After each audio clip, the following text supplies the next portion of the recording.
¿Qué es una característica de una serie? Por ahí lleva una temática, lleva secuencia, se desprende una de otra, ¿sí? Tiene un inicio, tiene un final. Y al final de cuentas, todo esto que estamos viendo, bíblicamente hablando, nos ayuda para que en el entendimiento doctrinal, en el entendimiento, usted y si yo somos cristianos, ¿sí o no? ¿Verdad? Necesitamos saber por qué somos cristianos, necesitamos saber qué es el pecado. A veces entre tantas cosas necesitamos saber también quién es, por qué no, quién es el diablo.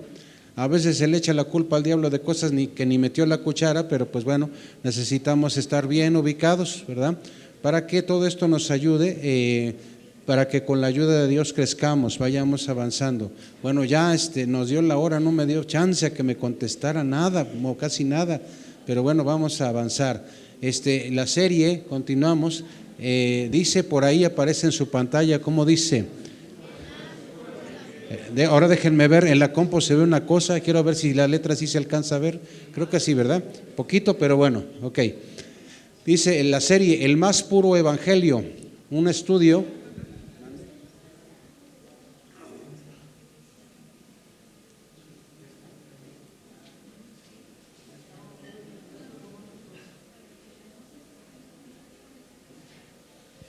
Ok, no sé, por favor, si nos ayudan para checar que el departamento de CUNA esté bien. ¿Nos ayudas, Leti, por favor?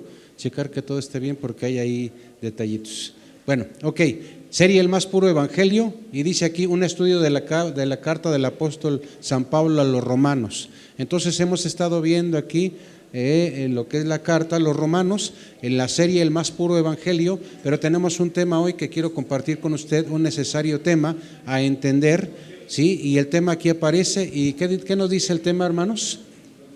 Donde no hay justos, Dios reveló su justicia, ¿sí? Hablamos de dos situaciones, donde no hay justicia, pero en Dios sí hay justicia. Entonces, ¿lo repite conmigo el tema? Dice, donde no hay justos, Dios reveló su justicia. Entonces, hasta incluso en el tema mismo de hablar de revelar, para algunos sería nada más dejarse ver, pero para lo que hizo el Señor es dejar ver su plan, ponerlo en acción, ver esos dividendos de esa justicia de Él. Y bueno, quiero irme rápido para que nos alcance el tiempo, ¿sí? En cuanto a lo que es esta serie, Dios, en donde dice que Dios, donde no hay justos, Dios reveló su justicia. Entonces, quiero llevarle a una introducción rapidita. Nosotros sabemos que el autor de la carta a los romanos es don Pablo, es San Pablo, el apóstol Pablo, ¿sí? Bueno, el tema es que él es el autor de la carta a los romanos. Sabemos que el lugar donde fue escrita fue allí en Corinto. Si no lo sabíamos, bueno, se lo dejo como dato. El apóstol Pablo se dice que escribió la carta a los romanos allí en Corinto. Las fechas estimadas fue en el año 50 después de Cristo, después del nacimiento de Jesús. El texto original en que fue escrito la carta a los romanos, hermanos, fue en un idioma que se le llama griego koiné. Y yo decía, ¿y es qué tiene que ver de diferencia el griego con el griego koiné? Bueno, la lengua koiné fue la lengua en la que se escribió la carta a los romanos, era una lengua griega en el llamado mundo helenístico. Recuerde que hablar de Grecia y hablar del mundo helénico era lo mismo. Entonces, en ese tiempo se escribió, pero tuvo un uso, fíjese, el lenguaje koiné fue precisamente con lo que se escribió la carta a los romanos, pero esto fue después de las conquistas de Alejandro Magno. ¿Ha usted oído hablar de Alejandro Magno? ¿Y quién era ese señor? Para los que dijeron que sí. Era un amigo bien picudo, ¿verdad?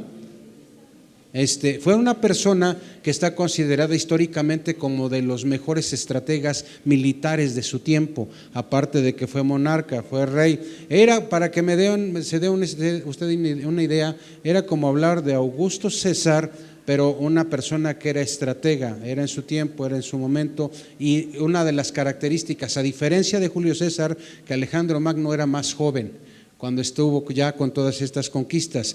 El tiempo en que se escribió la carta a los romanos fue al final, allí en Corinto, al final en los tiempos del tercer viaje misionero de Pablo. En esos tiempos se escribió. La persona, ¿sabe que hubo alguien que llevó la carta, no la envió por internet, verdad? Entonces la persona que envió la carta, o que recibió la carta para entregarla a su vez a los hermanos de Roma, fue una mujer. Me ayuda por favor, y vamos entrando en materia, Romanos capítulo 16, versículos 1 y 2, y usted se va a dar cuenta ahí quién fue la encargada de llevar la carta a los romanos. Y obviamente fue una entrega física, fue una recepción física para esta persona, pero fue una entrega física también para la iglesia en Roma. ¿Qué nos dice Romanos 16, 1 y 2?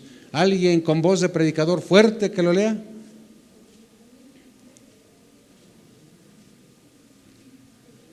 Nadie lo ha encontrado, santo poder.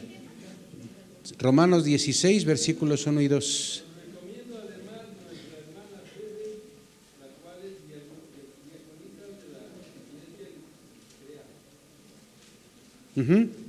Ahí Pablo está diciendo a la iglesia de Roma: os recomiendo a la hermana Febe. ¿Sí? Se habla de que la hermana Febe fue la encargada, escuche esto, de llevar la carta a los hermanos de Roma. ¿Sí? Entonces recuerde, cuando hablemos de esa carta, recuerde que la encargada de entregarla físicamente fue la hermana Febe. El lugar de destino, como usted y yo hemos escuchado, era para la iglesia de Roma, era para Roma, y en esa ciudad de Roma, para ese tiempo del que estamos hablando, que escribió Pablo esta carta, estamos hablando que tenía más de 1 millón de habitantes ya, Roma ahí. Era una ciudad cosmopolita, era una ciudad con múltiples culturas ya, pero sí una influencia fuertemente de 2 culturas, la romana y la griega. ¿Hasta ahí va conmigo? ¿Sí? ¿Va conmigo en esto? Pero bueno, hay algo aquí también que quiero llamar su atención. ¿Cómo ven? Pablo agarró y dijo, ya es inspirado y hablando de cuestión doctrinal, se pone a escribir ahí, tuvo un ayudante, tuvo un chalán o lo hizo él solito. Bueno, vaya conmigo a Romanos 16, 21 al 23 para ver si él lo hizo solo o no.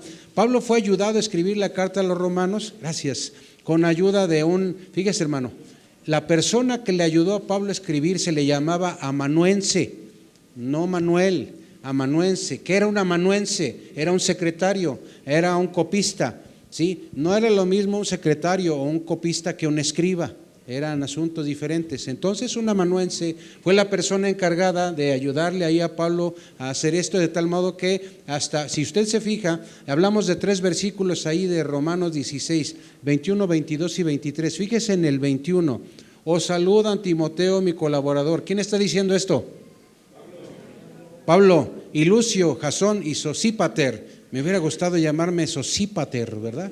Omar Sosípater, se hubiera ido raro. Bueno, mis parientes. Y luego, ¿qué dice ahí?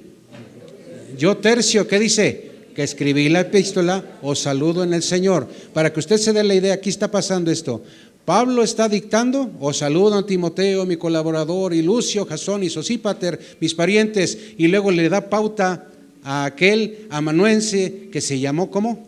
Tercio, y le dijo, dale, ahí escribe, deja plasmado el saludo. Y entonces se escribe de puño y letra, Tercio, yo Tercio, que escribí la epístola, os saludo en el Señor. A continuación, en el siguiente versículo, que es el 23, vuelve a tomar dictado Pablo y dice, os saludo a Gallo, hospedador mío y de toda la iglesia, os saluda Erasto, tesorero de la ciudad, y el hermano Cuarto. A veces yo digo el hermano habitación, el hermano Cuarto os saluda, ¿sí? Entonces ahí hubo un ir y venir, a ver, escríbele ahí, escribe tu saludo. Y ahí había gente que por algún motivo, alguna forma, había ya mandado saludos a la iglesia.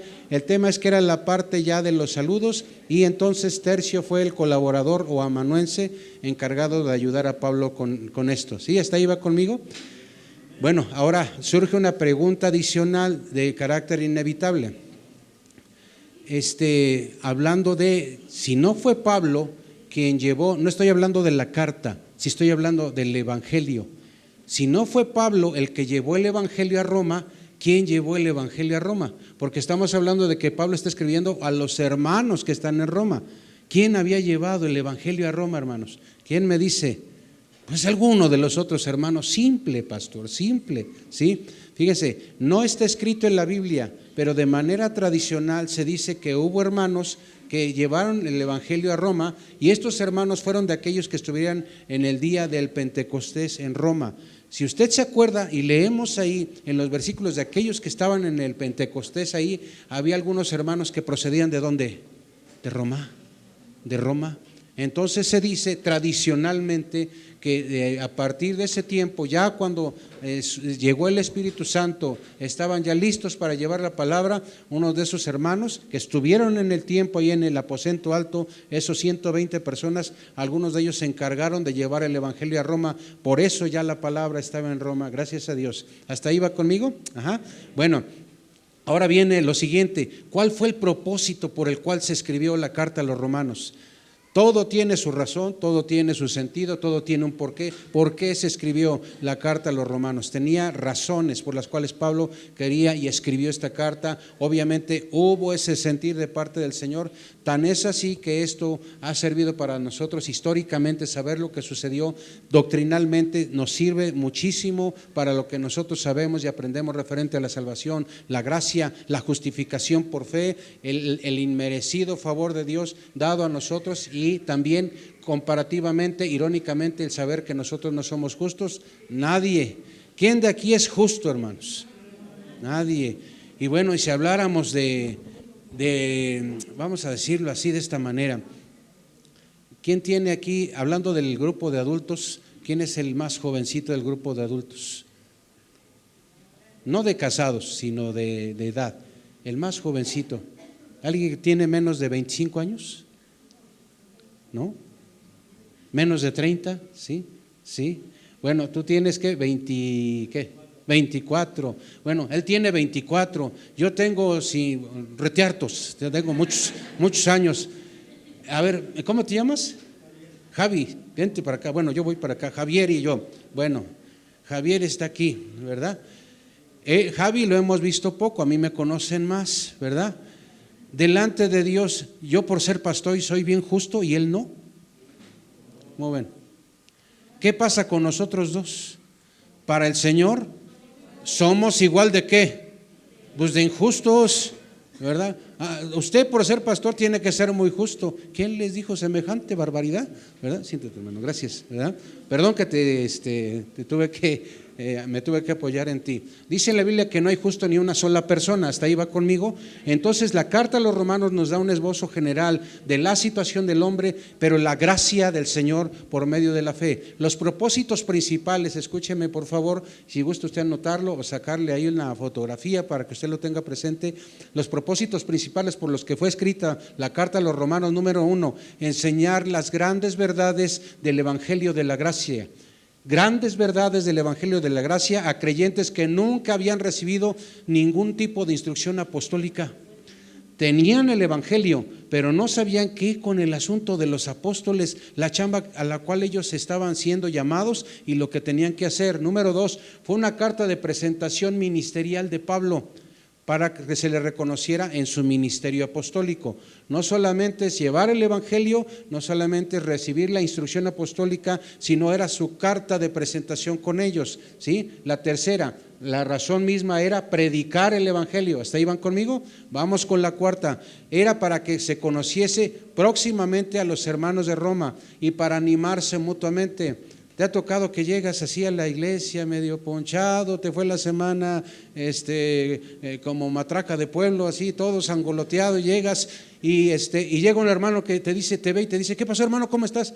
Pues bien. Y no, pues ni la cara nos ayuda, ¿verdad? Y dice: hermano, anímate, Dios está contigo, tú puedes. ¿Qué pasa, hermano? Cuando llega un hermano y haces, pues como que ya el Señor lo usa y te levantas y te animas, y sí o no, y a todo dar. Entonces, la razón también, uno de los motivos para la carta a los romanos es para que la iglesia estuviese animada y se animaran unos a otros mutuamente. Las 5, para animarlos y que oraran por él, porque no todo se ceñía a el ministerio de Pablo de margen o de carácter apostólico y con Roma, era para otros muchos lugares, incluyendo, acuérdese usted, España, era de los próximos proyectos a llegar. Y la última, se le iba a ayudar y se trataba que le ayudasen espiritualmente con ese viaje misionero que él tenía que realizar hasta España. ¿Hasta ahí va conmigo? Esos son los propósitos por los que se escribió esta carta a los romanos.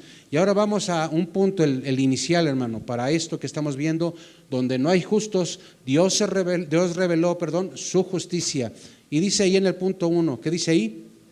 preguntas con respuestas. ¿Qué tal te cae que a alguien tú le preguntes algo y ni caso te hizo? Bueno, si es mi esposa no tengo mucho que decir, si son mis hijos sí, ahora verán, ¿verdad? En el caso de Pablo, fíjense, cuando hablamos de los versículos del 1 al 9, porque ahorita nos vamos a ceñir al capítulo 3, cuando hablamos de los versículos del 1 al 9, fíjese, nos encontramos con varias preguntas. Si tú estás checando junto conmigo, empieza el versículo 1 y dice, ¿qué ventaja tiene pues el judío? La segunda pregunta, ¿o de qué aprovecha la circuncisión? Y luego en el versículo 2, ¿quién contesta? Pregunta Pablo en el 1 y ¿quién contesta en el 2? ¿Pablo? ¿Sí o no? ¿Va conmigo? ¿Qué ventaja tiene pues el judío o de qué aprovecha la circuncisión? Y contesta Pablo, él mismo, mucho, en todas maneras. Primero, ciertamente que les ha sido confiada la palabra de Dios. A este tipo de preguntas se le llama preguntas retóricas, ¿sí? Es decir, preguntas en las cuales tal pareciera que hay un diálogo, que alguien está preguntando y Pablo está contestando, o al revés, Pablo preguntando y otro contestando, pero no es así. Es retórico entonces porque son unas preguntas aparentemente en diálogo, no se espera una respuesta de la otra persona, ¿sí? Y hay además en ello una especie de sarcasmo, de ironía, y en la cual Pablo está preguntando pero está dando la respuesta. Esto es con un propósito, llamar la atención del lector, llamar la atención acerca de verdades que tienen que dejarse asentadas. Y dice en el versículo 2, mire, póngale usted atención si es tan amable, dice, mucho, en todas maneras, primero ciertamente que les ha sido confiada la palabra de Dios, ¿sí? ¿A quiénes se les confió la palabra de Dios? A los judíos. Fíjese, cuando nosotros vemos acerca de la palabra de Dios y en las versiones antiguas, muchos dicen los oráculos. Y los oráculos del griego logion era todo aquello que tenía que ver con la enseñanza directamente del Viejo Testamento y lo que era dado a aquellos siervos en ese tiempo y dejarlo ahí como legado, no nada más histórico, sino espiritual para la iglesia en este tiempo. Entonces, todo eso que se le dejó a esos judíos era algo que ellos debían de tener bien claro que se les había dejado, ¿sí? Y que no podían abusar y creerse mucho por ello. Si usted se va conmigo al versículo 3 dice, pues ¿qué? Si algunos de ellos han sido incrédulos, su incredulidad habrá hecho nula la fidelidad de Dios. Y contesta Pablo, de ninguna manera. ¿Qué dice ahí adelante? Antes bien, ¿qué dice? Sea Dios veraz y todo hombre mentiroso, como está escrito, para que seas justificado en tus palabras y venzas cuando fueres juzgado. ¿Qué está queriendo aquí decir Pablo? Que aunque todos los judíos dijeran, no es que lo decían, aunque todos los judíos dijeran que Dios miente, Dios siempre diría la verdad y todos los hombres serían mentirosos. Es una manera también sarcástica de decirlo, pero es lo que está queriendo decir aquí el apóstol Pablo. Si todos dijeran que Dios es injusto y todo lo demás, sea Dios veraz. Esta es una declaración de carácter doctrinal. Sea Dios veraz, ¿y qué dice? Y todos los hombres mentirosos, ¿sí? Vamos al 5.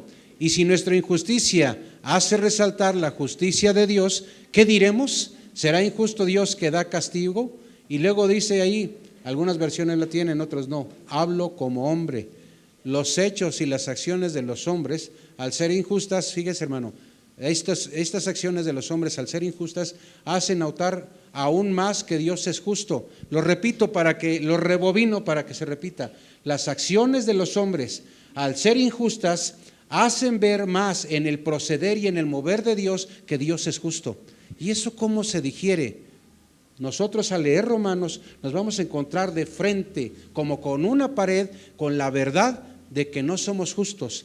No hay ni una persona justa, pero Dios al ser justo hizo un procedimiento, un accionar de carácter espiritual que no tiene un inicio conocido por el hombre, en el cual diseñó la manera de llegar con la salvación al hombre y hacerle justo. Ahora, yo le pregunto, hace rato pregunté, ¿cuántos justos hay aquí? Y hice la pregunta muy para lo carnalón, pero si hablamos de que estamos en Cristo, ¿cuántos justos hay aquí? ¿Todos? Y de entrada, es que pastor, depende cómo me lo pregunten. Si me lo preguntan, eso no es doctrinal, pero ahí le voy. Si me lo preguntan carnalmente, no soy justo. Pero si me lo preguntan espiritualmente, ¿y por qué soy salvo? Sí, soy justo. Pero quiero dejarle, ahí va un cambio de paradigma, hermanos, en las cosas. Cuando a mí me pregunten, ¿tú eres justo? Yo puedo decir amén. No, justificados pues por la fe. Ya se adelantó la predicación, ahorita le doy el micro a la hermana Ime. Pero está bien, hermana, está muy bien. Porque le voy a decir esto. Somos justificados por la fe, eso es cierto, pero usted y yo, créame, desde el momento en que Jesucristo entró en nuestra vida, entró en nuestro corazón, somos justos. Ahora diga por favor conmigo, soy justo. Ahora dígale al de al lado, soy justo. Ahora dígale, ¿y tú? ¿Verdad? Me vi ahorita muy carismático, pero bueno, el tema es el siguiente, hay que creérnosla que somos justos, ¿sí? Ahora dice aquí lo siguiente, al decir, hablo como hombre, él está diciendo que él opina que Dios debe dar su castigo. Y eso iba en contra del mismo también, pero así debería de ser, ¿sí? Fíjese el versículo 6, en ninguna manera, de otro modo, ¿cómo juzgaría Dios al mundo? ¿Sí? Cuando está hablando aquí de esto dice, no puede acusarse a Dios de que castigue el pecado. ¿Por qué? Porque si no lo castigase, fíjese hermano, esto hay que digerirlo. Si Dios no castigase el pecado, siendo el juez justo, siendo el juez de todos, incluso ya en el juicio final, siendo el justo por ser Dios, entonces no sería Dios. ¿Sí? ¿Me expliqué? ¿Sí? Siendo Él justo y aplicando su justicia, ¿sabe quién va a ser el juez? Allá en ese tiempo que vamos a ser presentados delante del Señor. Y ahí van a salir, hermano, todos los trapitos. Ahí va a verse si estás viendo pornografía o no. Ahí se va a ver si estás respetando el amor y estás cumpliendo en todo, en tu matrimonio, y si no estás ahí haciendo cosas, seas hombre o mujer, seas joven, seas aquella persona que tenga poca edad o mucha edad. Aquellos incluso ahí van a pasar hasta los niños, ¿verdad? Sí, ahí van a estar, no es que vayan a estar ellos ahí a ver qué hiciste, no, pero ¿qué pasa con los niños que mueren? Los que todavía no tienen ese entendimiento de bien y el mal, se van derechito, ¿verdad? Sí, pero fíjese, la justicia de Dios es importante, hermano, que nosotros entendamos, y cuando entendemos un poquito más acerca de Dios, de que Dios es injusto, pero que la naturaleza del hombre es injusta, pero que soy justo por Él, ¿sí? Tal pareciera una idea, un mover de muchas palabras, pero necesitamos entenderlas todas. Entonces, cuando entendemos un poquito más todo eso, valoramos más que Dios es justo. Y eso es hermoso, eso es grande, ¿sí? Ahora vamos al versículo, el versículo 6. En ninguna manera, de otro modo, ¿cómo juzgaría Dios al mundo? No puede acusarse a Dios de que castigue el pecado, porque si no lo castigase, entonces no sería Dios. Y en el 7, pero si por mi mentira la verdad de Dios abundó para su gloria, ¿por qué aún soy juzgado como pecador? Y le voy a dar un comentario que hizo un tal Crisóstomo. Crisóstomo fue un máximo orador de la iglesia antigua, uno de aquellas personas que hablaban y la gente escuchaba, le ponía atención. Él dijo lo siguiente: aquí tal pareciera que el mal produce el bien, y en la causa del bien, por eso sería absurdo. Ni nuestros vicios resulta ser que son las victorias de Dios. Somos juzgados como pecadores porque Dios es santo, porque Dios es justo. Y repito una parte de aquí, de esas frases que él dijo: ni nuestros vicios resulta ser que son las victorias de Dios. Fíjese, a veces nosotros nos engañamos como seres humanos y subestimamos la justicia de Dios. Y la justicia de Dios hace tantas cosas que necesitaríamos nosotros como que quedarnos muy pasivos, estar mucho metidos con el Señor para entender ciertas cosas. Hay muchas que no nos están reveladas, pero algunas que nos están reveladas es que la justicia de nuestro Señor permite que yo entienda mi condición. ¿Y qué cree? Todos los días el cristiano debe de entender su condición y pedirle el favor, la misericordia de Dios para que su justicia que haga conmigo me perdone. Y yo tomo esa acción, pido perdón y Él me perdona, ¿sí o no? Pero yo entiendo que todo tengo que hacerlo porque mi naturaleza es de injusticia. Su santidad me hace justo, pero yo no puedo decir ya soy justo, ya me acuesto a dormir. No, todos los días: Señor, ¿en qué te ofendí? No sé, pero te pido perdón. Si sí me di cuenta de algo, te pido perdón. No le vaya a pasar como en la mañana venía yo con mi familia, venía mi familia conmigo, ¿verdad? Es al revés, ¿verdad? Y veníamos ya en el carro y pasamos siempre enfrente de una iglesia tradicional, una iglesia católica, y estaba el semáforo y estaba su servidor como unos 3 carros acá en el carril de en medio, estaba acá una camioneta y veo que es una camioneta que se pasó las rayas del ¿cómo le llaman? Las rayas peatonales, ¿sí? Se pasó como a la mitad y yo veo que un señor pasa allá con lentes y agarra y le levanta su manita, así ya saben qué significa, ¿verdad? Al chofer de la camioneta, pero bien enojado, dijeran allá donde hacen los chiles jalapeños, bien enchilado iba el hombre. Entonces se cruza y todavía voltea y todavía le vuelve a hacer el ademán. ¿Y para dónde creen que iba? Iba para la iglesia. Y se metió así. Yo dije, ese no es mi hermano. ¿Verdad? A veces nosotros, hermanos, fíjense, nos equivocamos, hacemos cosas que no, y debemos de entender que necesito acercarme a mi Señor porque Él es justo y que yo soy injusto y que Él me justifica, Él me perdona, y esto es diario, ¿sí? Va conmigo, versículo 8. ¿Y por qué no decir cómo se nos calumnia y cómo algunos cuya condenación es justa afirman que nosotros decimos hagamos males para que nos vengan bienes? Aquí Pablo habla de personas que lo calumniaban. Fíjese, ¿qué es una calumnia? Decir una mentira de uno, ¿sí o no? ¿Sí? Y esas calumnias por lo regular pasa que no las dicen enfrente de uno, si no dirían ahorita Señor soy tu instrumento, y hay gente que habla de nosotros cosas y que no son ciertas y que serían condenados. Él declaraba que serían condenados justamente. Esas personas aseguraban en ese tiempo que Pablo ofrecía una especie de licencia, fíjense, una especie de licencia para pecar. ¿Por qué? Porque él no estaba usando todo lo que tenía que ver con la ley, porque estaba hablando de un camino nuevo y vivo. Entonces decían, Pablo está dando permisos y anuencia para hacer cosas que no, está dando permiso para pecar.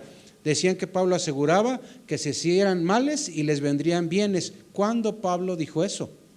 ¿No? Esto él lo maneja de manera sarcástica también, sí, dando a conocer que pues por favor, que era absurdo. Y en el versículo 9, ¿qué pues? ¿Somos nosotros mejores que ellos? Y él contesta, en ninguna manera, pues ya hemos acusado a judíos y a gentiles que todos ¿qué? Están bajo pecado. Fíjese, quiero comentarle lo siguiente, hermano, porque esto es importante. ¿Qué pues? ¿Somos nosotros mejores que ellos? ¿Quiénes son los nosotros y quiénes son ellos? ¿Quiénes son los nosotros? ¿Quiénes son los ellos? Aquí los gentiles y los judíos. ¿A quién representaba? Si en dado momento habría que representar, Pablo, ¿a quién representaba? Los judíos, ¿sí? Aquí, ¿quiénes pues son mejores? ¿Los unos o los otros? En ninguna manera, pues ya hemos acusado a judíos, que dice, y a gentiles. Y viene ahí la declaración doctrinal, que dice ahí, que todos, que dice, están bajo pecado. Y ahora la pregunta es, por una lógica común, ¿qué significa estar abajo? Si habláramos incluso de las leyes de gravedad, ¿qué le cuesta más trabajo a lo que está abajo o a lo que está arriba? A lo que está abajo. Cuando dice estar abajo y habla de que todos están bajo el pecado, Pablo argumenta, tanto judíos como gentiles son culpables de pecado. Entonces, este versículo es uno de los tradicionales versículos que nos hablan de algo que se le llama universalidad del pecado. ¿Qué es eso de universalidad del pecado? Es decir, que el pecado está en todos los hombres. No lo podemos decir con orgullo, pero es una verdad. El pecado está en todos los hombres. ¿Me pueden decir quién es bien portado aquí? Levante su mano. Sin miedo. Bien portado. Ay, Dios, ahora sí me preocuparon. Sin miedo, bien portados. O sea, no estoy diciendo perfectos, no estoy diciendo que no nos equivocamos, pero nos esforzamos, sin miedo. Hermano José Luis, acuérdame de hacer muchas visitas pastorales porque está tremendo. Hermanos, somos bien portados. Ahora estoy hablando con fe en este momento. Bueno, sí, fíjese, hermano, la universalidad del pecado es saber que a pesar del pecado ha sobreabundado la gracia en mi vida. Y yo soy salvo y soy justo por medio de la fe. Gracias, mi hermana Aime. Hubo por ahí un señor llamado Albert Albert Barnes fue un teólogo americano, ¿sí? Pastor y de nacionalidad romana. Fíjese, era americano, nació en Roma y se lo llevaron allá a Estados Unidos. Él decía, el diseño de la primera parte de este capítulo del que usted y yo estamos leyendo ahorita es responder a algunas de las objeciones que usted y yo pudiésemos ver que un judío ofrecía en las afirmaciones del capítulo anterior que vimos el domingo pasado. Las afirmaciones de los judíos en el capítulo 2 eran aclarados, eran confrontados con las afirmaciones un tanto sarcásticas, son muchos sarcásticas de Pablo en el capítulo 3. ¿Hasta ahí va conmigo? No veo que nadie anote, los admiro, tienen una mente de computadora.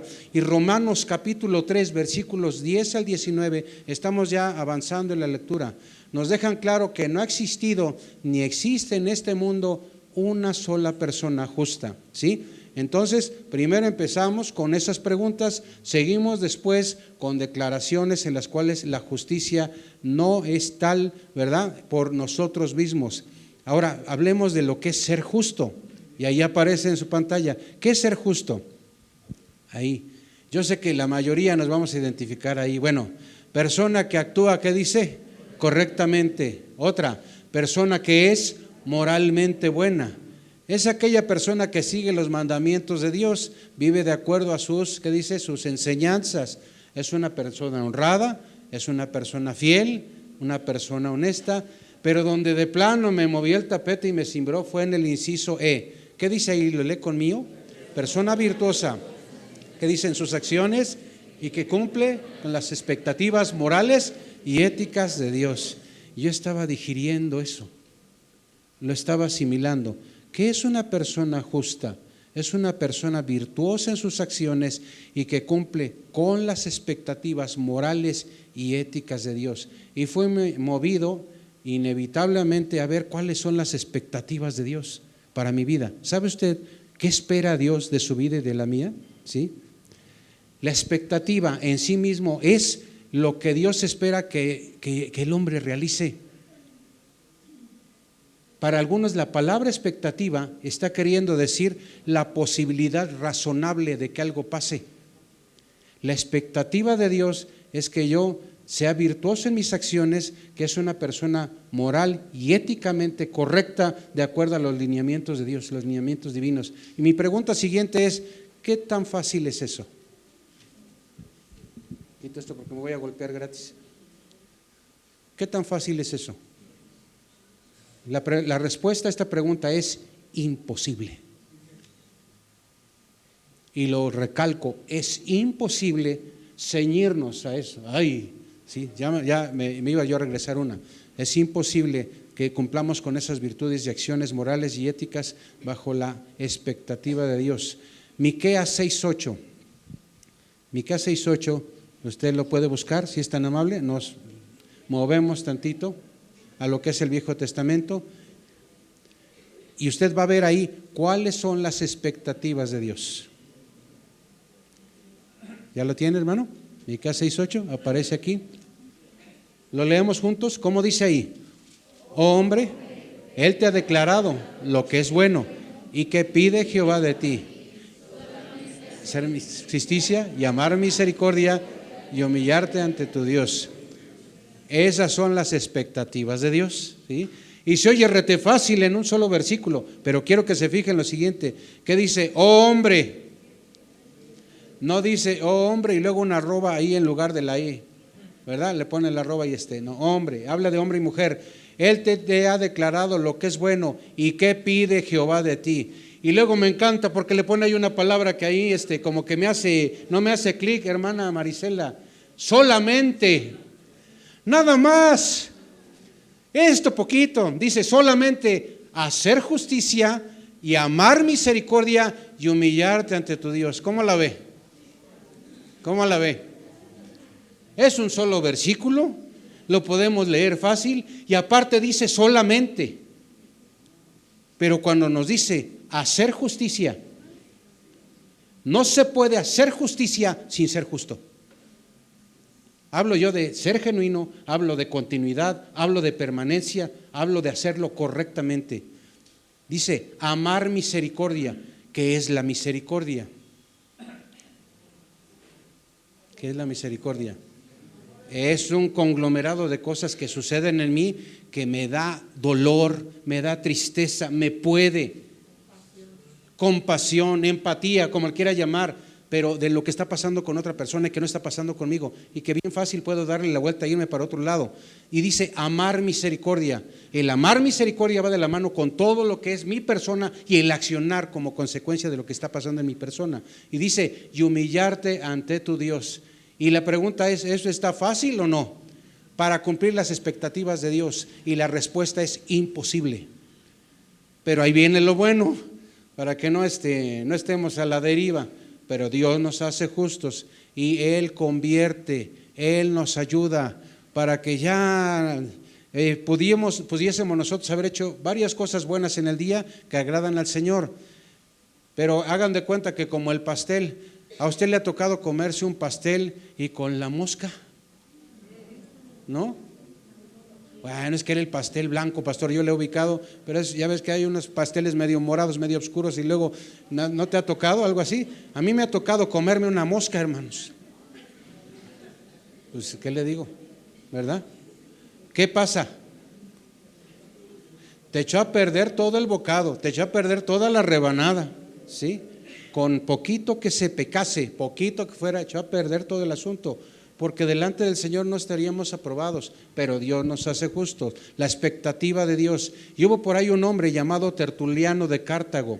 Esa persona fue un apologista y teólogo del siglo II. Él dijo, Cristo fue también el ser humano que nos dijo, tú sabes los mandamientos, haz la justicia, vende todo lo que tienes, ama la misericordia, da a los pobres y está dispuesto a seguirme. Y eso, hermanos, no es fácil, pero le voy a decir algo, en Dios se puede, en el Señor se puede. Algunos de nosotros estuvimos en un evento de matrimonios ayer y vimos 3 videos, ¿sí o no? ¿Cuántos vinieron? ¿Cuántos pudieron estar en el evento de matrimonios? Deje de a qué horas llegó, si llegó al Lamé, pero vino, ¿verdad? Bueno, pero venimos, ¿verdad? Y hubo unos videos ahí y pasaron 3 matrimonios ahí en el video, ¿verdad? 3 matrimonios todos diferentes, experiencias diferentes, maneras de hacer las cosas diferentes, ¿verdad? Me gustó también entre esos videos uno que los hermanos se intercalaban, uno decía una cosa, otro otra, no sé si por abajo se decían te toca o no sé cómo le hacían, pero se veía bien. El tema es que 3 matrimonios diferentes en la misma iglesia, 3 matrimonios, los 3 matrimonios cristianos, un hombre y una mujer, pero bien diferentes en muchas cosas. En el tema del pecado, hermano, seas la persona mejor portada, tengas los mejores estudios o no tengas ningún estudio, tengas el nivel económico que tengas, la preparación que tú tengas los mejores propósitos o no los tengas, delante del Señor, todos le salimos al Señor debiendo. Todos le salimos debiendo y de acuerdo a lo que nos decía como un ejemplo Tertuliano de Cartago, el Señor está pidiendo de nosotros que cumplamos los mandamientos del Señor, que hagamos la justicia. Aquí dice que venda todo lo que tienes, pues no estaría mal para completar lo del templo, ¿verdad? Bueno, pero ya ese es otro tema, ¿verdad? Vender todo lo que se tiene, amar la misericordia, dar a los pobres y estás dispuesto a seguirme. Entonces, esto que nosotros vimos, todo esto que vimos tiene que ver con preguntas, con respuestas que se hace Pablo, pero vamos a un punto más para que no nos gane el tiempo. Dice ahí en el punto 2, ¿cómo dice? Universalidad del pecado. La universalidad, fíjese, es válido y aplicable para todos y es sin excepción. Válido y aplicable para todos y sin excepción, ¿sí? Ahora, vamos a ver, ¿sabe lo que es un rabino? Lo que era un rabino, un maestro, ¿sí? Decía mi pastor, un pelos tiesos, ¿verdad? Alguien que sabía y enseñaba.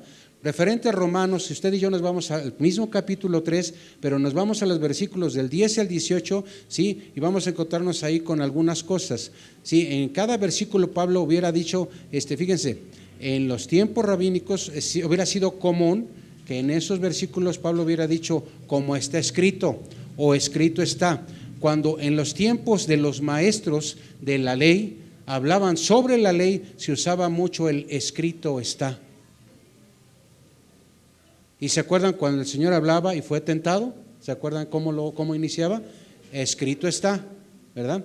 No era nada más por un tema solamente de carácter divino. era algo que soportaba todo argumento que se tenía que dar por hecho, que era veraz y que era de acuerdo a la voluntad de Dios y estaba escrito, ¿sí? Pero fíjese, él no utilizó esto, salvo al inicio de los versículos. Fíjese en el versículo 10 del capítulo 3, ¿sí? ¿Cómo dice ahí en el versículo 10? Como está escrito. Ahora dice, no hay justo ni aun uno. El 11, no hay quien entienda. ¿Cuántos no hay van ahí? 2. Luego, ¿qué dice? No hay quien busque a Dios. ¿Ahí cuántos van? Ya 3. Sí. Cuando dice no hay quien busque a Dios, hay una falta de comprensión y búsqueda de Dios. Luego dice el versículo 12, todos se desviaron a una, se hicieron inútiles. ¿Qué dice ahí? No hay quien haga lo bueno. Luego de nuevo, no hay ni siquiera uno. ¿Cuántos van ahí? Mínimo 5. Puro no hay y no hay, ¿verdad? Dice, se hicieron, dice cuando dice se desviaron, se hicieron inútiles, eso quiere decir se echaron a perder. Una de las traducciones bíblicas de esto, cuando dice se hicieron inútiles, da el ejemplo, se echaron a perder como la leche. ¿Y qué tal sabe la leche echada a perder? Ni para la nata, hasta se me antojó la nata. Dice, fíjese, todos los hombres se desviaron del camino correcto y moralmente fracasaron. Entonces, cuando dice se hicieron inútiles, está hablando de una esterilidad. Fíjese, el concepto de algunos teólogos es, se hicieron estériles para hacer lo bueno. ¿Qué pasa cuando hay esterilidad? No hay fruto, no hay fecundación, no hay nada, ¿sí? Vamos tantito adelante, fíjese, adelante dice en el versículo 13, sepulcro abierto es su garganta. ¿Hasta ahí va conmigo? Sepulcro abierto es su garganta. Quiero que usted ubique dónde está físicamente ubicado todo esto que vamos a leer a continuación. Sepulcro abierto es su garganta. ¿Qué dice? Con su lengua engañan, veneno de áspides, es decir, de serpientes, hay debajo de sus labios. 14, su boca está llena de maldición y de amargura. Todos estos son órganos asociados, ¿qué? Con el habla, con la boca, en donde la característica principal es la falsedad o el engaño de continuo, ¿sí? Entonces ahí es un ejemplo, ¿sí?, de lo que es el pecado en el hombre. Son órganos asociados con el habla.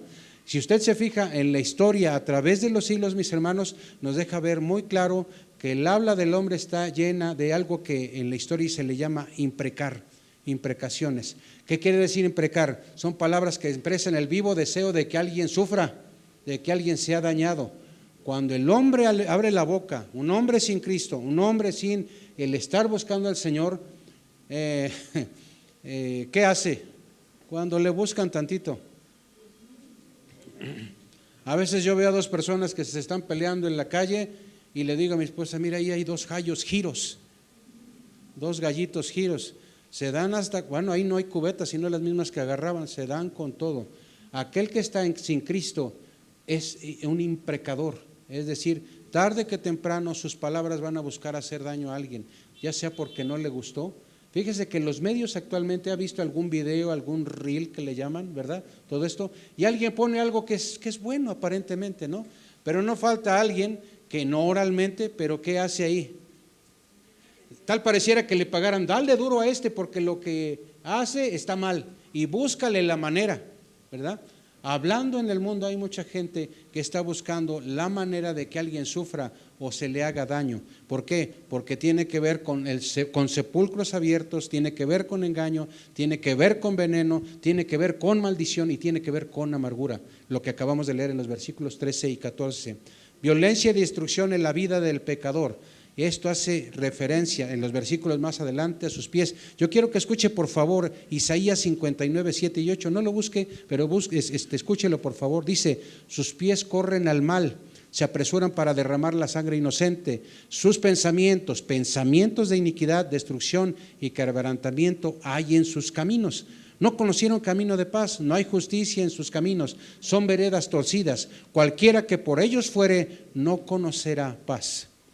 Y esto usted lo escuchó ahorita de Isaías, pero regresemos al versículo 15 del capítulo 3, donde dice, sus pies se apresuran para derramar sangre. Hay similitud, ¿verdad?, en lo que acabamos de escuchar. ¿Qué dice? Se apresuran para derramar sangre. Hay en el corazón de la persona algo que se le llama ánimo dispuesto. ¿Qué es eso? Está esperándose el momento. Se da la ocasión. y ansiedad para cometer lo que se le llama homicidio. En el 16, quebranto y desventura hay en sus caminos. Esto quiere decir que inevitablemente la ruina y la miseria forman parte de la existencia de esa persona. ¿Hasta ahí va conmigo? Y el 17, y no conocieron camino de paz. Se habla entonces que los hombres han cambiado el camino de paz por el camino de la miseria. ¿Hay pecado en todo esto, sí o no? Tal pareciera que vamos de bajada, hermanos, ¿sí o no? Tal pareciera que, híjole, esto ya es irreparable, ya ni buscarle a ver qué hacemos. No hay que hacer. El 18, no hay temor de Dios delante de sus ojos, ¿sí o no? Ahora usted se acuerda de Proverbios 1:7. ¿Qué dice Proverbios 1:7? El principio de la sabiduría es el temor de Jehová. Cuando dice en el versículo 18 que acabamos de leer, no hay temor de Dios delante de sus ojos, y dice, no hay temor de Dios delante de sus ojos, quiere decir, no solamente, fíjese hermano, esto hay que entenderlo, no solamente falta la sabiduría, sino que tampoco tienen el punto de inicio o partida para lograr obtenerla. ¿No es ¿Se acuerdan ustedes de la María Chuchena, hermanos? ¿Sí se acuerdan de ella o no? Pues es que no fueron al culto de la Metropolitana por eso. ¿Quién sabe quién es la María Chuchena? Bueno, se lo voy a tener que confesar, es la segunda del pastor. Bueno, es mi planta de la oficina para que no sean mal pensados. ¿Se acuerdan qué pasó con la María Chuchena? Ya, Dios, ya no estaba. Pero tenía por ahí algo medio verde y dijo el pastor, bueno, le voy a hablar a la María Chuchena, le voy a poner su agua, como es de sombra, no la voy a poner al sol si no se va a quemar. Y ahí le empecé a hacer su apapacho. ¿Qué pasó con María Chuchena? Pues ya no, ustedes la vieron, ahí sigue todavía viva, ¿verdad? Y entonces ya me doy a la tarea de regarle su agüita y todo lo demás, ¿sí? Bueno, cuando habla del punto de inicio, del punto de partida, ¿qué hubiera pasado si no hubiera nada verde? Nada verde, absolutamente. Nos pasa como la planta que está subiendo aquí al baño, ¿verdad? Yo la vi y me he dedicado a regarla, a ponerle su agua, le hablo bonito y no me hace caso a la ingrata, yo creo que se va a morir. Pero cuando hablamos del pecado, hermanos, cuando hablamos del pecado y dice no hay temor de Dios delante de sus ojos, ¿sí? No hay ni principio de sabiduría, entonces no hay ni siquiera un punto de inicio en el cual ellos puedan tener esa bendición de saber que hay justicia en Dios y que pueden ser perdonados, pueden ser salvados. Aquí está lo que se le llama la raíz de los no justos. ¿Cuál es la raíz de los no justos? Los pecados asociados con el habla y los pecados de violencia y destrucción. Fíjense, la raíz misma de todo su pecado es la falta de temor de Dios. Usted y yo hemos escuchado el temor a Dios o el temor de Dios, ¿sí? Temor de Dios, temor a Dios. Hay temor reverente y hay temor de estoy paniqueado y no me quiero esconder abajo de las piedras, ¿no? Y pasa lo siguiente, hermano, cuando hablamos donde no hay justos, Dios revela su justicia. Va a aparecer ahí en nuestra pantalla lo siguiente, si me ayudan por favor, en la pantalla, cambiándole. ¿Qué dice ahí? En el mundo hay muchos ateos prácticos, no teóricos. ¿Qué es eso? No es que se declaren ateos, no es que te digan yo no creo en Dios, pero sus acciones, cada una de ellas, cada día, dan evidencia que dicen yo no creo en Dios, ¿no? ¿Y qué dice ahí? Son ateos prácticos, no teóricos. Están excluyendo de su atención y incluso de su reflexión como hombres, no está ni siquiera, fíjense, es algo que es extraño para nosotros, ni siquiera Dios está en sus pensamientos. Y cuando digo no está en sus pensamientos, no hay nada. A la semana, ¿tú cuántas veces piensas en Dios? Por muy poquito, por muy poco, ¿cuánto piensas en Dios? ¿Una vez? ¿2 veces? En todo momento. Esa respuesta me gustó. Pero ¿qué sería lo mínimo? Ya si estamos todos friotes como hilo de glaciar, ¿cuánto sería lo menos que pensaríamos en Dios? ¿Qué te gusta? ¿1 vez al día? Pero imagínate alguien que en sus pensamientos no existe Dios. ¿Qué hay ahí? Está tremendo. y está conceptuado incluso como un ateo práctico, no necesariamente teórico. Vaya conmigo al 19, por favor, que dice: pero sabemos que todo lo que la ley dice, lo dice a los que están, ¿qué dice? Bajo la ley, para que toda boca se cierre y todo el mundo quede bajo el juicio de Dios. No hay excepción de culpa para hombres y mujeres. ¿Hasta ahí va conmigo? Y dice el 20, ya que por las obras de la ley ningún ser humano ¿qué? Será justificado delante de él, porque por medio de la ley es el conocimiento del pecado. Si alguien te pregunta, bueno, ¿para qué era la ley? Para conocer el pecado, pero no me rijo por la ley, me rijo en la gracia, pero necesitaba saber de lo que se trataba, ¿sí? La ley, ¿quién inventó la ley, hermanos? ¿Quién inventó la ley? Por aquí oí el hombre, otros Dios. ¿Quién da más? ¿Quién diseñó los mandamientos? ¿Sí? Entonces, ¿por qué hay duda? ¿Sí? Bueno, el cumplimiento de la ley llega un momento en que la ley no puede ser aplicable. ¿Cuándo? ¿En qué momento? Desde que comenzó la ley hasta que ya hubo tiempo de que hubiese tiempo de la gracia, ¿en qué momento sí funcionó y para los hombres les sirvió? Porque los hombres hubieran hecho las cosas bien. ¿Cuándo se pudo que el hombre lo hiciera bien? Nunca. Nunca se pudo. Entonces, y si Dios, ahí va la otra pregunta, si Dios sabía que no se iba a poder cumplir la ley, ¿para qué se la dejó? Yo te voy a decir para qué. Para que diera una referencia de toda nuestra condición y de todo lo que implicaba, todo lo laborioso de ella para dar a entender lo que era el perdón.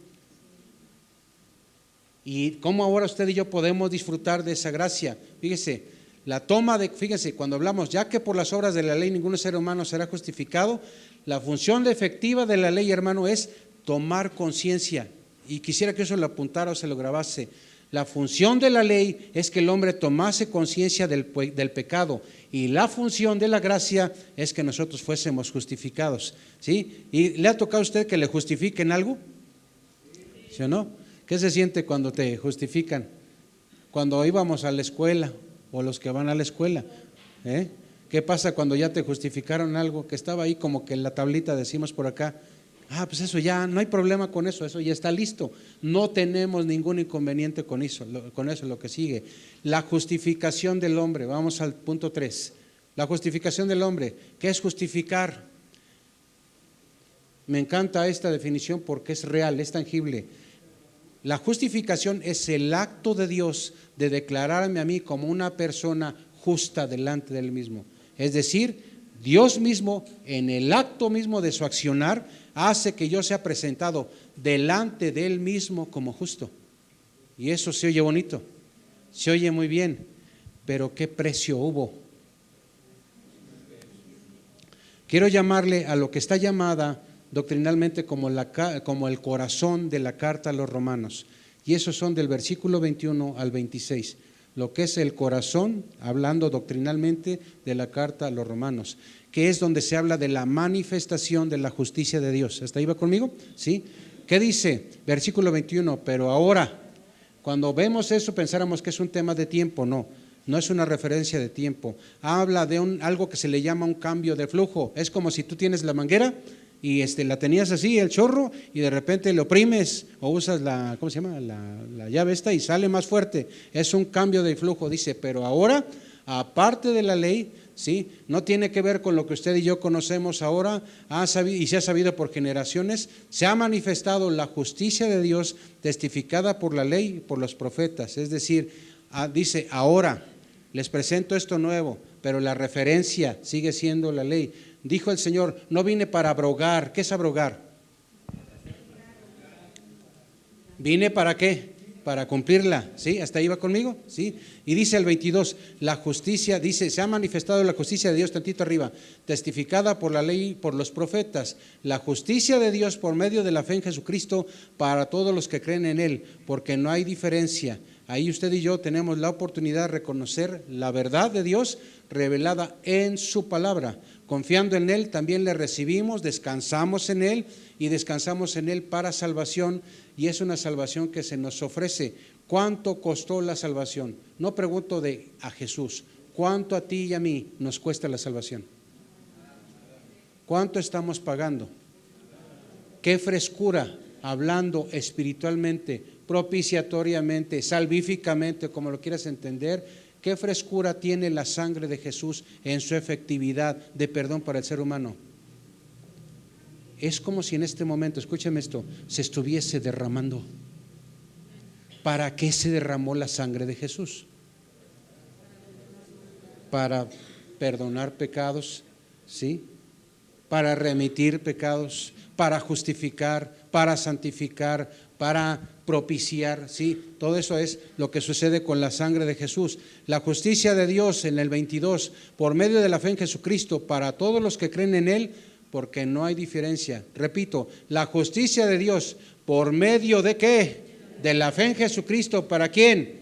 Para todos. ¿Para todos quiénes? Los que creen. Es decir, la antítesis de esto, la contraparte, no hay justicia de Dios para el que no cree, no hay más palabras. No hay justicia de Dios para el que no cree. ¿Qué pasa para el que cree?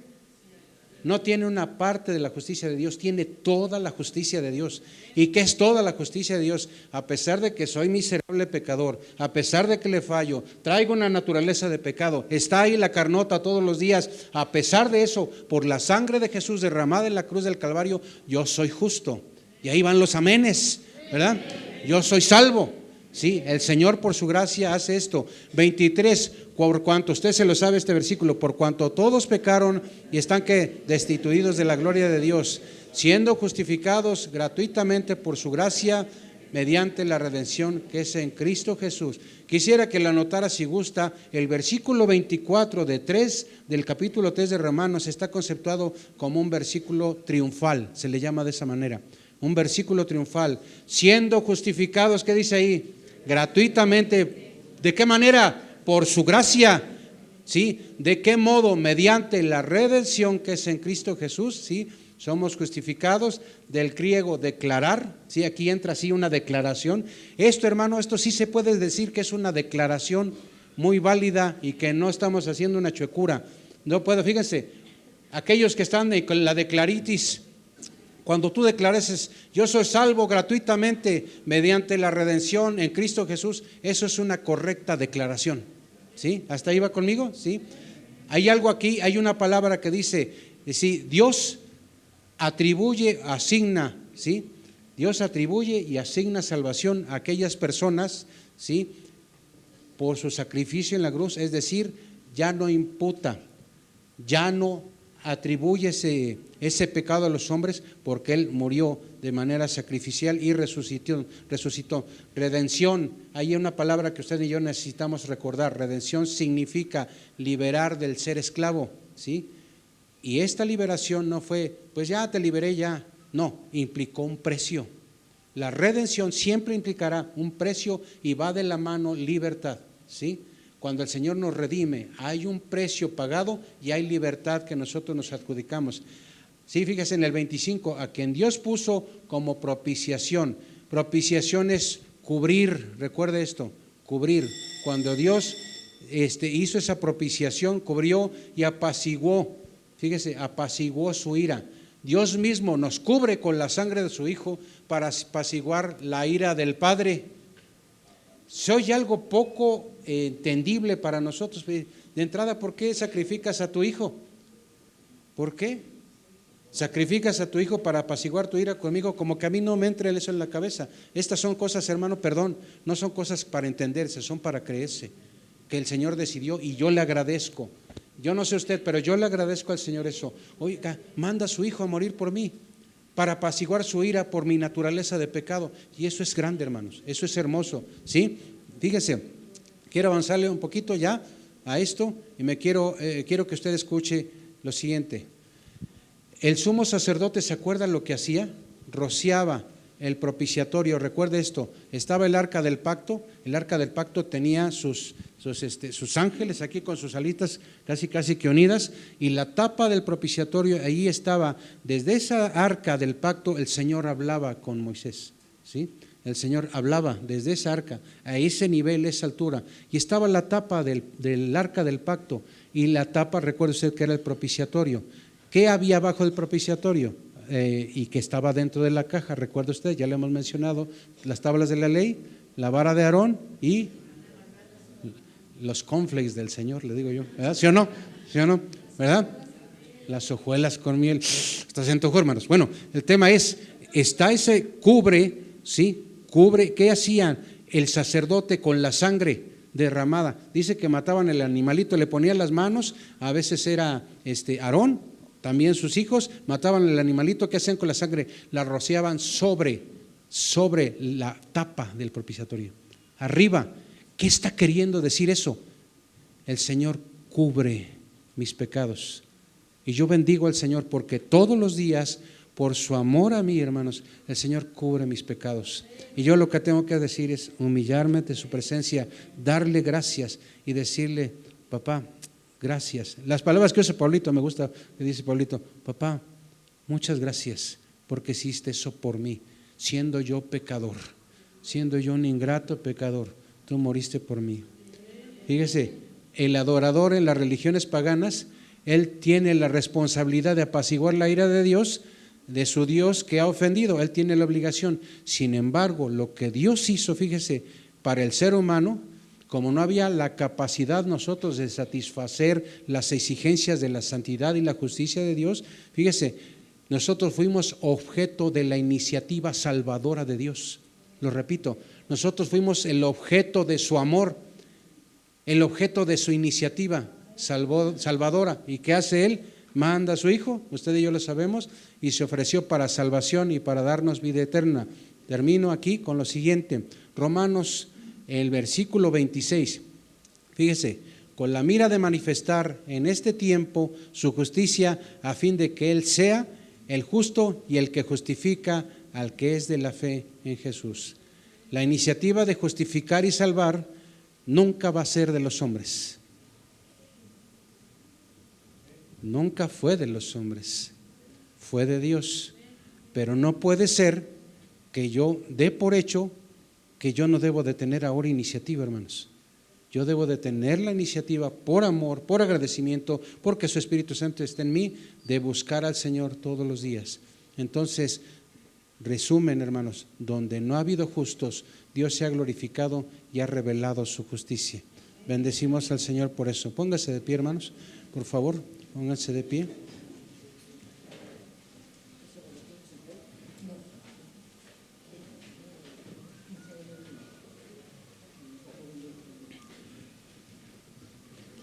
Por lo regular no alcanza muy bien el tiempo con todo, pero yo le voy a pedir, por favor, lea la carta a los Romanos, léala completa con calma, tranquilamente, leámosla y digámosle, Señor, ¿qué me quieres decir aquí? Estoy atento, ¿verdad? Oremos, leamos la palabra y veremos cómo el Señor nos habla y ministra a nuestro corazón, a nuestra vida. Demos gracias, hermanos. Amantísimo Dios, gracias en esta tarde hermosa. Gracias por tu iglesia, gracias por tu palabra. Ante todas las cosas, gracias por tu presencia en este lugar. Gracias, Señor, porque sabemos que tu palabra es nueva cada mañana. Esto obedece a tu misma verdad y a tu misma fidelidad.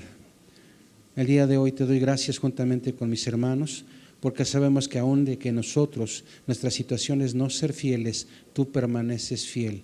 Nosotros no siendo justos, tú nos haces justos y victoriosamente, Señor, podemos declararlo, podemos creerlo, podemos disfrutarlo, podemos sabernos vivos en ti, Señor, y saber, mi Dios, que todo está ganado.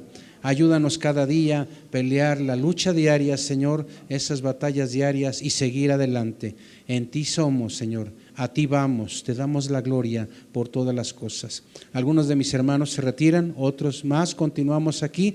Bendice a aquellos de mis hermanos que se van, ayúdales, guárdales en todo trayecto y actividad posterior en este día. Guarda a mis hermanos, Señor, con sus familias, con los que quedamos, sigue con nosotros en lo que continúa de esta actividad, Señor, y que tu grande amor, la gracia salvadora de nuestro Señor Jesucristo y la consolación, participación de tu Espíritu Santo sea con toda tu iglesia aposento alto, y el pueblo de Dios dice amén. Démosle una ofrenda de palmas al Señor, hermanos.